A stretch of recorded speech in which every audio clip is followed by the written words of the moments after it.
European Council President Donald Tusk is in Istanbul to seek Turkey's help to stem that flow of refugees into Europe. He's set to hold talks with Turkish President Recep Tayyip Erdogan. Tusk believes the number of people trying to enter Europe from Turkey is far too high. He's raised the idea of shipping people who arrive on the Greek islands back to Turkey. But the UN has hit back at Tusk for warning migrants not to come to Europe. Inconvenient truth is that refugees are still coming to Europe because the wars in the neighborhood of Europe are not solved. And I know there is an attempt by some European leaders to requalify the problem, but we're getting a bit tired to hear about irregular migrants when we are talking about Syrians fleeing from Aleppo.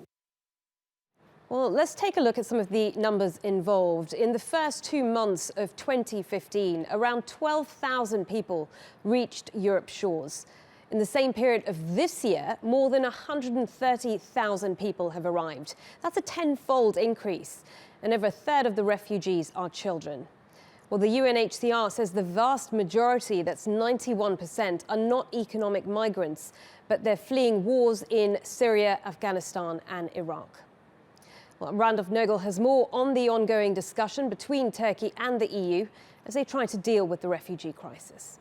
It's important to remember that Turkey already has 2.7 million Syrian refugees, along with 300,000 Iraqi refugees. So certainly from the perspective of Ankara, they're already doing their part. Now, Donald Tusk, while he was here in Turkey, did float the idea of some operation to send migrants from Greece back to Turkey. He didn't really go into details on that plan. But from the Turkish perspective, certainly, they can step up border security. But at the end of the day, it's really about bringing a political solution to the Syrian war.